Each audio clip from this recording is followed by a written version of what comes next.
Hello students, welcome to Math Mantra classes. बच्चों, आज हम कक्षा 10 में प्रश्नावली 12.1 के सवालों को हल करेंगे। पहला सवाल है, दो घनों जिनमें से प्रत्येक का आयतन 64 सेंटीमीटर क्यूब है के संलग्न फलकों को मिलाकर एक ठोस बनाया जाता है। इससे प्राप्त घनाभ का पृष्ठीय क्षेत्रफल ज्ञात है, कीजिए। तो बच्चों देखो, यहाँ पर दो घन है हमारे पास। एक घन तो ये है और एक घन ये है, और इन दोनों घनों को यहां से मिलाकर एक नया घन बना दिया गया है।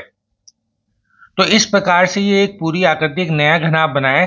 इस घनाभ का पृष्ठीय क्षेत्रफल हमको ज्ञात है करना है। तो देखो बच्चों, इसके लिए हमको यहाँ पर जो घन है उसका आयतन दे रखा है 64 सेंटीमीटर क्यूब। तो यहाँ पर हम लिखेंगे प्रत्येक घन का आयतन। घन का आयतन यहां दे रखा है 64 सेंटीमीटर क्यूब। और जो बच्चों घन का आयतन का सूत्र होता है वो होता है भुजा की घात 3, और भुजा को हम यहां लिख रहे हैं ए से, तो ए की घात 3 बराबर हम लिख देंगे 64। और जब यहां से हम 3 घात हटाएंगे तो इधर 64 की घात 1/3 लगा देंगे, और 1/3 घात को हम बोलते हैं घनमूल। मतलब जब इधर से घन हटा रहे हैं तो दूसरी तरफ हम ले लेंगे घनमूल। तो हमको 64 का घनमूल ज्ञात करना है। तो 64 का घनमूल ज्ञात करने के लिए हम 64 के अभाज्य गुणनखंड करेंगे। तो देखो, 64 में हम 2 का भाग लगाएंगे तो 32 आएगा। 32 में 2 का भाग लगाएंगे तो 16। 16 में 2 का भाग लगाएंगे तो 8। 8 में 2 का भाग लगाएंगे तो 4 आएगा।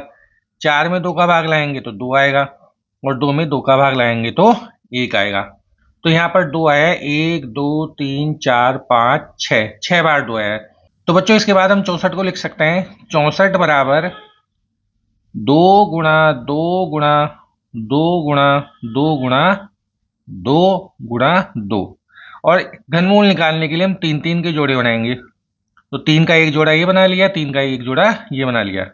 अब 64 का घनमूल ज्ञात करने के लिए 3 के जोड़े में से 1 2 ले लेंगे। मतलब इसमें से 1 2 ले लो, और इसमें से भी एक बार 2 ले लो, और 2 गुणा 2 जाएगा 4। तो इस तरीके से 64 का घनमूल हमारे पास आ जाएगा 4। तो ए बराबर आ गया हमारे पास 4 सेमी। तो बच्चों देखो, यहां पर ये जो घन है, इस घन की ये जो भुजा है यहां से लेकर यहां तक ये 4 सेमी है, और यहां से लेकर यहां तक भी ये 4 सेमी है। दो अलग अलग घन है, दोनों की भुजा 4 सेमी है। और घन की ये वाली भुजा भी 4 होगी, और ये वाली फलक की लंबाई भी 4 होगी। तो जब इन दोनों को हम जोड़ देंगे तो यहां से लेकर यहां तक तो ये 8 हो गई, 4 + 4 8 हो गई। तो जो नया घनाभ बना है, इस घनाभ की लंबाई तो है 8, और चौड़ाई होगी 4, और ऊंचाई भी कितनी होगी 4। तो हम लिखेंगे घनाभ की लंबाई L बराबर 8 सेमी, और चौड़ाई को b से लिखते हैं तो b बराबर 4 सेमी, और ऊंचाई h बराबर 4 सेमी। अब ये जो घनाभ बना है, इस घनाभ का हमको पृष्ठीय क्षेत्रफल ज्ञात करना है। तो हम लिखेंगे घनाभ का पृष्ठीय क्षेत्रफल बराबर, सूत्र होता है 2LB + BH + HL। अब यहाँ लंबाई और चौड़ाई के बीच में कोई निशान नहीं है, इसका मतलब इन दोनों को गुणा करना है। गुणा का निशान है इनके बीच में। तो हम मान रख देंगे, लंबाई का मान 8, चौड़ाई का मान 4, और ऊंचाई का मान 4। तो हम लिखेंगे 2 8 × 4 + 4 × 4 + 4 × 8। इसको सॉल्व करेंगे तो 2 8 को 4 से गुणा करेंगे तो 8 चौक 32, और 4 × 4 4 चौक 16, और 4 × 8 32। इन तीनों को जोड़ेंगे तो 32 और 32 64, और 16 80 हो जाएंगे, और 2 को 80 से गुणा करेंगे तो आ जाएगा 160 सेंटीमीटर स्क्वायर। यह हमारे पास इस नए घनाभ का पृष्ठीय क्षेत्रफल आ गया है। सेकंड क्वेश्चन है बच्चों, कोई बर्तन एक खोखले अर्धगोले के आकार का है जिसके ऊपर एक खोखला बेलन अध्यारोपित है। अर्धगोले का व्यास 14 सेमी है। इस बर्तन पात्र की कुल ऊंचाई 13 सेमी है। इस बर्तन का आंतरिक पृष्ठीय क्षेत्रफल ज्ञात है, कीजिए। तो बच्चों देखो, एक खोखला अर्धगोला है, ये नीचे की तरफ जो है ये खोखला अर्धगोला है और इस अर्धगोले के ऊपर की तरफ एक बेलन लगाया हुआ है। यहां पर एक बेलन लगा रखा है। तो इस तरीके से एक बर्तन बना है कि ये यहां से लेकर यहां तक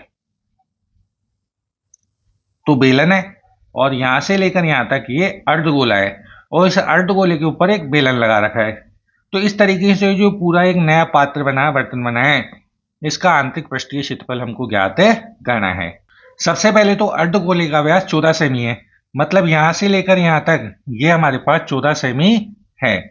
तो बच्चों देखो, जो व्यास अर्धगोले का होगा वही व्यास बेलन का होगा जब ये इसके ऊपर अध्यारोपित हो पाएगा। तो सबसे पहले हम लिखेंगे अर्धगोले और बेलन का व्यास बराबर 14 सेमी। और जब व्यास पता है तो हम त्रिज्या निकाल सकते हैं। त्रिज्या को हम लिखते हैं 8 से और व्यास का आधा कर देंगे, मतलब 14 में हम भाग लगा देंगे 2 का, तो आ जाएगा हमारे पास 7 सेमी। यह हमारे पास इस अर्धगोले और बेलन की त्रिज्या आ गई है 7 सेमी। अब बच्चों ध्यान से देखो कि यहां से लेकर यहां तक ये जो इस बर्तन की पूरी ऊंचाई है यह हमको दे रखी है 13 सेमी। यह है 13 सेमी पूरी। और यहां से लेकर यहां तक ये 7 सेमी होगी, क्योंकि ये भी बर्तन अर्धगोले की त्रिज्या है और ये 7 सेमी है, तो ये वाली ऊंचाई भी 7 सेमी होगी। इसका मतलब ये जो बेलन बच गया इसकी ऊंचाई ये और ये होगी, 13 में 7 घटा देंगे तो 6 सेमी। ये हमारे पास इसकी ऊंचाई आ जाएगी बेलन की। तो हम लिखेंगे बेलन की ऊंचाई h बराबर 13 माइनस 7 बराबर 6 सेमी। यह हमारे पास बेलन की ऊंचाई आ गई। अब इस पूरे बर्तन का आंतरिक पृष्ठीय क्षेत्रफल हमको ज्ञात करना है। तो इसमें एक तो आंतरिक पृष्ठीय क्षेत्रफल आ जाएगा अर्धगोले का और एक आंतरिक पृष्ठीय क्षेत्रफल आ जाएगा बेलन का, और दोनों को जोड़ेंगे तो बर्तन का आंतरिक पृष्ठीय क्षेत्रफल हमारे पास आ जाएगा। तो बच्चों देखो, अर्धगोले का जो वक्रपृष्ठीय क्षेत्रफल होता है वो होता है 2 पाई आर स्क्वायर और बेलन का वक्रपृष्ठीय क्षेत्रफल होता है 2 पाई आर एच। अब इन दोनों में से हम 2 पाई आर कॉमन निकाल लेते हैं। तो 2 पाई आर कॉमन निकाला तो यहाँ 2 पाई तो पूरा कॉमन आ गया और आर स्क्वायर में से आर बाहर निकाला तो आर बच गया, और यहाँ 2 पाई आर पूरा कॉमन आ गया तो यहाँ बच गया एच।